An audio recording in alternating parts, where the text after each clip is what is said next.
ரொம்ப நாளாக திருச்செந்தூர் போகணுன்னு சொல்லி பிளான் பண்ணி ஃபைனலி முருகர் அப்ரூவலோடு திருச்செந்தூர் கிளம்பி ரீச் ஆயாச்சு. அண்ட் பஸ்ஸில் போயிட்டுருக்கும்போது ஒரு பியூட்டிஃபுல்லான சன்ரைஸோட வேக்கப். அந்த மூமெண்ட்டை எப்படி கேப்சர் பண்ணாமல் இருக்க முடியும்? டடா, வி ரீச் திருச்செந்தூர். ஒரு சூப்பரான ஹாட் பாத் போட்டு கோயிலுக்குள்ளே என்டர் ஆகி நம்ம கணேசன்கிட்ட ஆசீர்வாதம் வாங்கிட்டு லைனில் நிற்க ஆரம்பித்தோம். அப்பாடி எத்தனை கூட்டம்! நல்லபடியாக தரிசனம் முடிச்சுட்டு வன திருப்பதிக்கு போவோன்னு கிளம்புனோம். 2 பக்கமும் அடர்ந்த காடோட ஒரு பீஸ்ஃபுல்லான என்விரான்மெண்ட்டோடு ஒரு சூப்பர் லாங் ட்ரைவ் போன மாதிரி இருந்தது. அண்ட் தென் இது தாங்க வன திருப்பதி.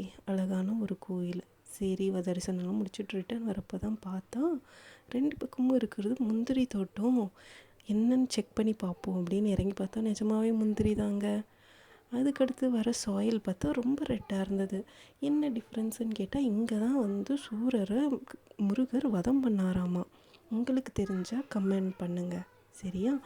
செக் அவுட் பண்ணலான்னு போனப்போ தான் மூவர் சமாதி பார்க்கல ஞாபகம் வந்துச்சு. அங்கேயும் போய் ஒரு அட்டெண்டன்ஸ் போட்டு திரும்பி பார்த்தா ஆண்டி விஷயத்தில் நம்ம முருகர். இந்த முருகரை எங்கே பார்த்தோன்னு ஞாபகம் இருக்கா?